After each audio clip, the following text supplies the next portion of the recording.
You don't need to spend months practicing drum beats before you play your first song.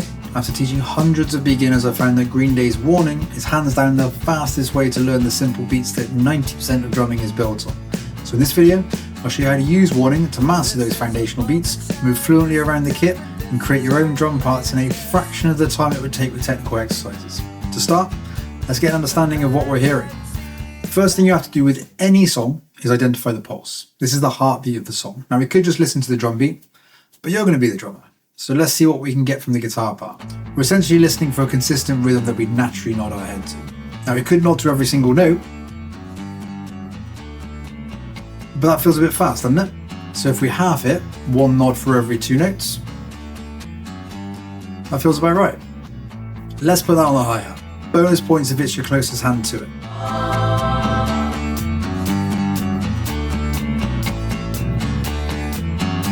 Now let's add a backbeat. This is commonly referred to as the 2 and 4, but we can make this even simpler. We just put it on every second pulse. Yeah, that nearly sounds like a real drum beat. Now you could stop right here and you'd have a very usable template. There's one more layer I'd like you to add. We're going to copy that guitar rhythm, playing every note on the hi-hat. So let's double what we've got.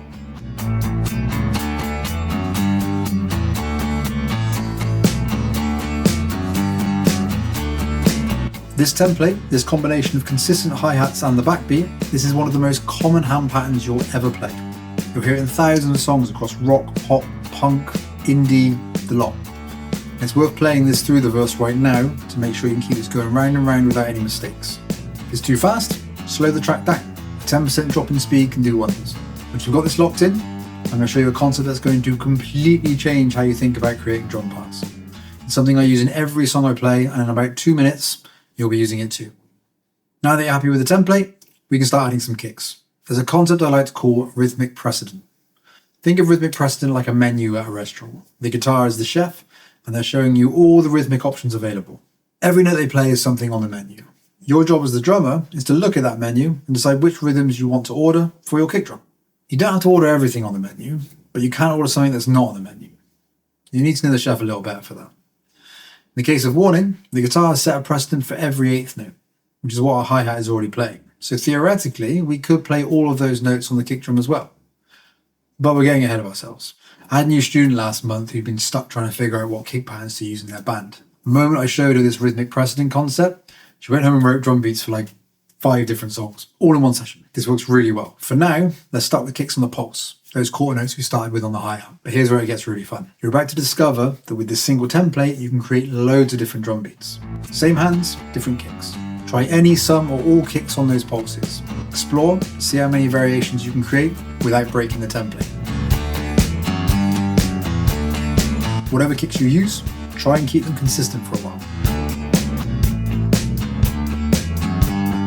Once you're happy with it, explore something different.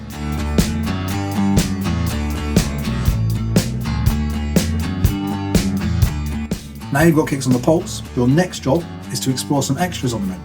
Kicks in between the pulse, but still lined up with the hi-hat. There are a multitude of possibilities here. Some will sound like this, and some will sound like this. Some might sound like this,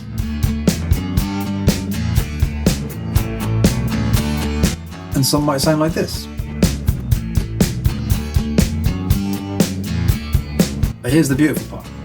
You're not just learning Warning right now, you're learning how to create your own drum parts. This process of identifying rhythmic precedent and choosing where to place your kicks, that's exactly how professional drummers write their drum beats. And if you want more challenges like this one, grab your free groove templates. 5 foundational grooves you can apply to your favourite songs with song selection guidance included. Links in the description. Now you've got some drum beats to play with, we're about to make them sound way better with one ridiculously simple change. It takes about a second to execute and transforms the entire feel. Let's look at the chorus.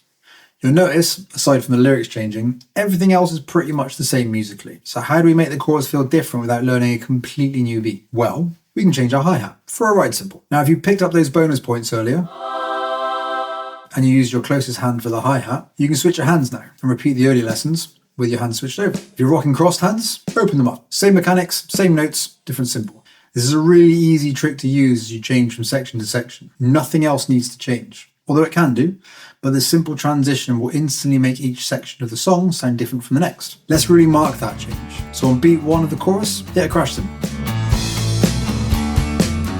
Hear how that instantly lifts the energy? Boom. 2 drum beats for the price of 1. This is the same concept pro drummers use, different sounds for different sections. If there's a hi-hat on the verses, you can use a ride for the choruses, and a big old crash to mark the change. Here's where a lot of beginners will mess this up. When they hit a crash, they add an extra note to the beat, rather than replacing whatever cymbal they would have hit instead. Hear that? Add 1 extra note, and all is lost. Now you've got the verse and chorus locked in. That's already more than most beginners learn in their first month. Coming up in the middle section, we have a new challenge that's going to take your drumming up another level.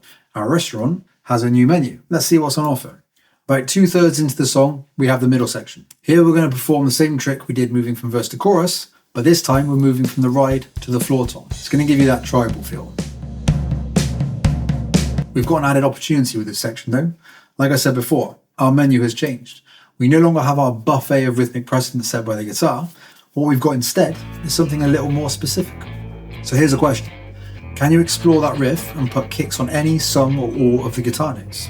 Now some of them are already going to be played by the backbeat, but for a starting point, let's see if any of the kick pulses in between the backbeat line up as well.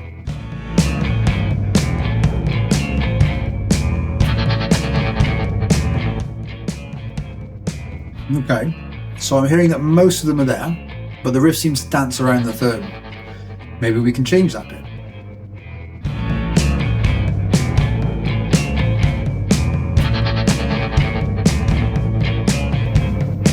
That's sounding better. Let's see what other options we have.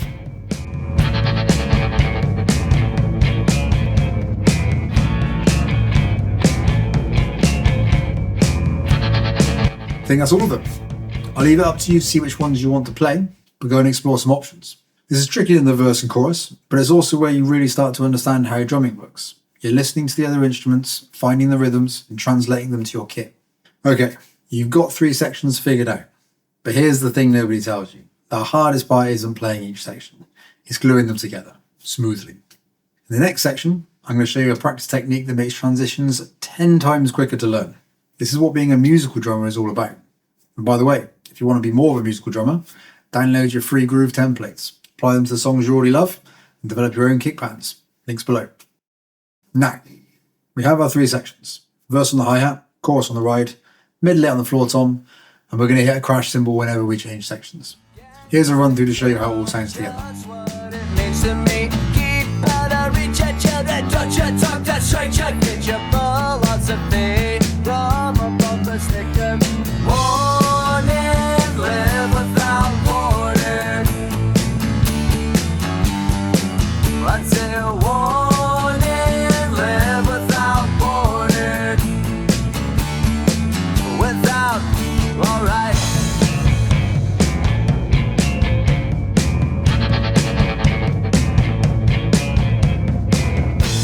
The tricky bits whenever you're doing this will always be the transitions. You have to pause your autopilot, change things up, and get back to your autopilot. I use this exact method with every student I teach. Some people just try to play through the whole song over and over, hoping the transitions will magically get better. That approach will take weeks. This targeted approach, you'll nail your transitions in a single practice session. Here's how to practice them effectively. Give yourself some time before the transition to play the first beat and get into the groove. Make the transition, hit that crash and move to the new cymbal or drum. Settle into the second beat and get back to autopilot. Put these sections on a loop and practice them over and over until smooth. Once your transitions are clean, you're ready to play through the full song. And here's what you've actually learned in one song. Using rhythmic precedent to create kick patterns, moving fluently around your kit, hi-hat to ride to floor tom, marking each section change with a crash cymbal, and creating your own drum parts based on what you hear. All of this in one song. That's why learning through music is so much faster than drilling isolated drum beats. I'm about to give you a practice plan, but before that, just take a second to appreciate what you're about to do. You're not going to practice drum exercises. You're going to play music. You're going to sound like a real drummer from day one. That's huge. Here's your practice plan for the week. Perform each step for 5 to 10 minutes and move on to the next only when you're ready. Step 1. Master the template on the hi-hat. No kicks yet, just get those hands solid. Step 2. Add your kick pattern. Start with kicks on the pulse, then add the extras. Step 3. Move to the ride cymbal for the chorus. Practice that hi-hat to ride transition on a loop. Step 4. Tackle that floor tom section. Figure out that guitar riff and translate it into kick drums. For a tempo tip, if things are moving too fast, slow the track down. And if you make a mistake, understand that these are essential for learning. Stop, see if you can figure out what happened, and go again. If you want more challenges like this one, grab your free groove templates. They're in the link below. So now you can use rhythmic precedent to create your very own kick patterns and move around the kit with your straight eighth notes. But here's the thing, you've only got one template in your toolbox right now. Most of the songs you actually want to play are going to need something else, something a little extra. Watch this next video and I'll show you how to use the exact same framework you just learned, but with quarter notes on the hi-hat, so you can tackle 5 more challenges and double your versatility as a drummer.